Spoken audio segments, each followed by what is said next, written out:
2025 సంవత్సరము జనవరి మాసంలో వృశ్చిక రాశిలో జన్మించినటువంటి వారికి గోచార ఫలితాలు ఎలా ఉన్నాయో తెలుసుకుందాం.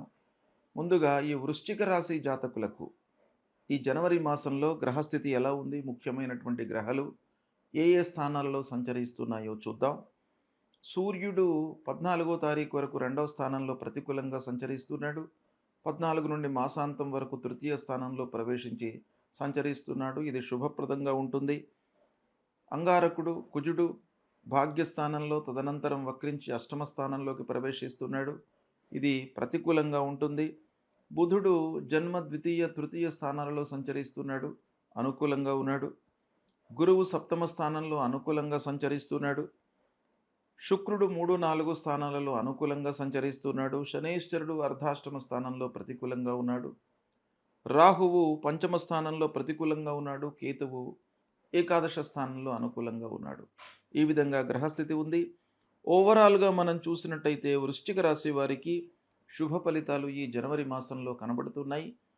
కొంత మనము సద్వినియోగపరుచుకున్నట్టయితే లాభాలను గడించడానికి, సంతోషంగా ఉండడానికి ఈ మాసం మీకు బాగా అనుకూలంగా ఉంది.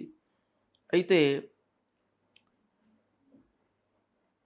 1-2 వారాలు సామాన్యంగా ఉంటాయి.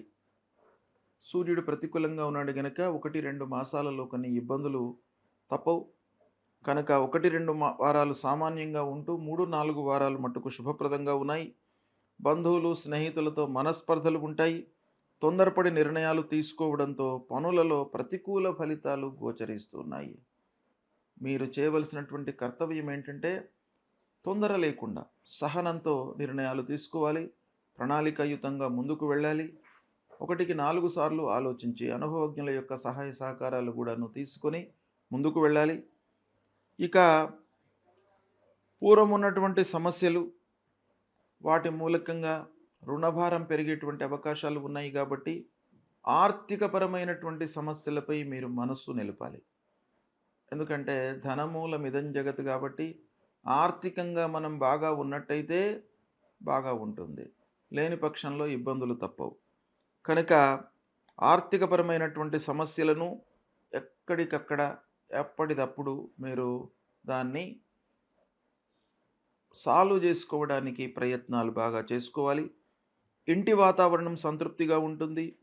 బయట వ్యక్తులతో మట్టుకు మీరు జాగ్రత్తగా ఉండాలి.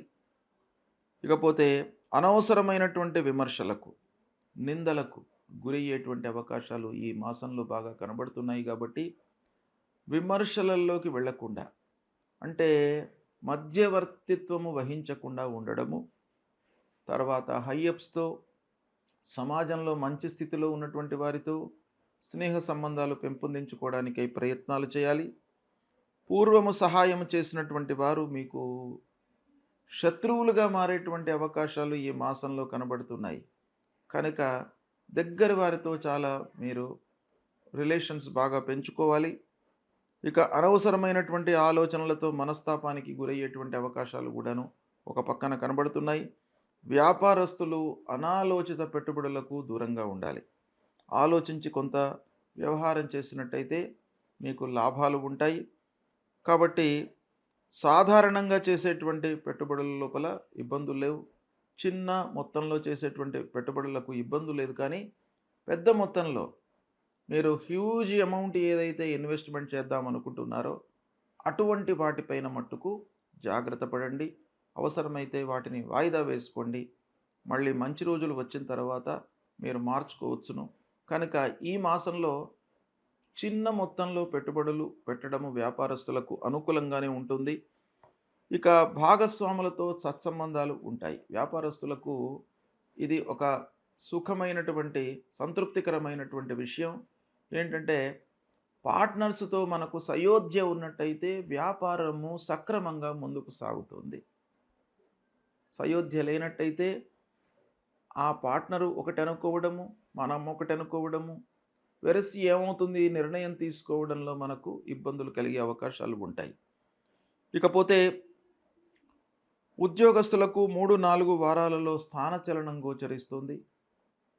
అనుకూలమైనటువంటి ప్రాంతాలకే వెళతారు. మీరు చేసేటువంటి పనితనానికి గుర్తింపు లభిస్తుంది. ప్రమోషన్లు ఉంటాయి. స్థిరంగా ఉండడానికి అవకాశాలు బాగా ఉన్నాయి. ఉత్సాహంతో పనులు చేస్తారు.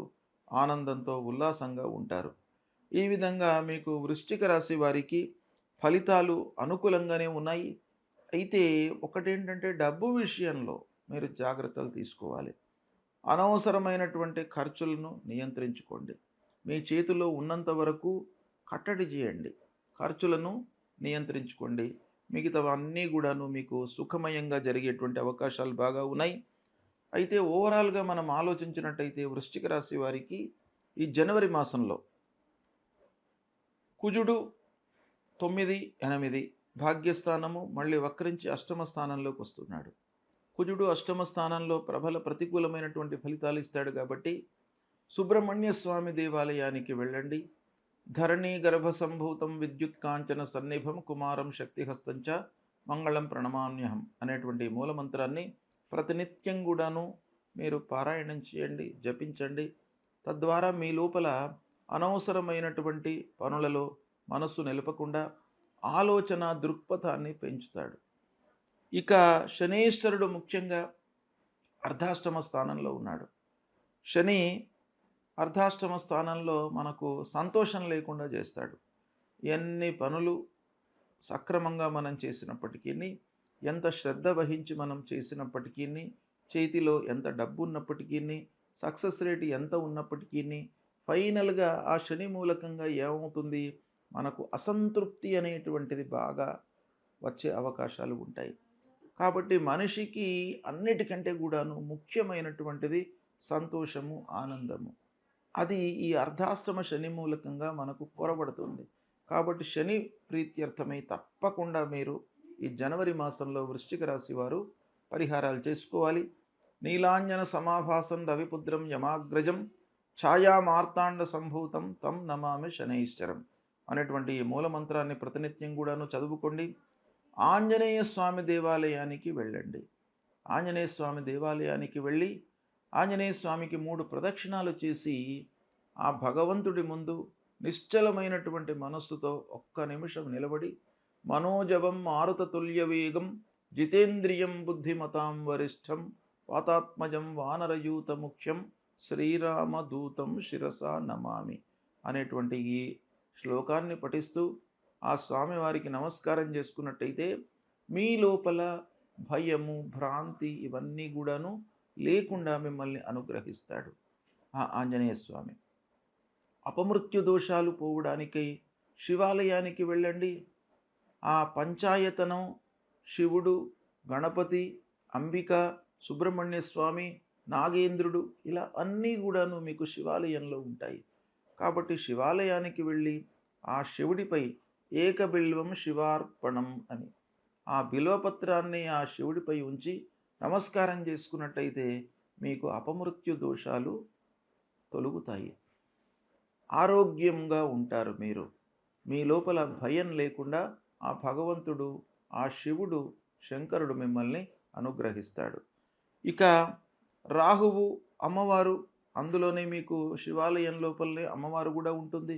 కాబట్టి ప్రత్యేకంగా మీరు మళ్ళీ అమ్మవారి దేవాలయానికి వెళ్ళవలసినటువంటి అవసరం లేదు. శివాలయానికి వెళ్ళినట్టయితే ఆ శివాలయం లోపల మీకు మధ్యలో శంకరుడు ఉంటాడు, గణపతి ఉంటాడు, అమ్మవారు ఉంటుంది, సుబ్రహ్మణ్య స్వామి ఉంటాడు, నాగరాజు ఉంటాడు, విష్ణుమూర్తి ఉంటాడు, సూర్యభగవానుడు ఉంటాడు. ఇలా ప్రధానమైనటువంటి గ్రహాలన్నీ కూడాను ఆ పంచాయతనంలో మనకు కనబడతాయి గనక ఒక్క శివాలయానికి వెళ్ళండి. మీకు ఈ అర్ధాష్టమ శనితో పాటు రాహువుకు సంబంధించినటువంటి దోషాలన్నీ కూడాను దూరమవుతాయి. కనుక ఇది పాటించండి, మీకు శుభ ఫలితాలు కలుగుతాయి. శుభం.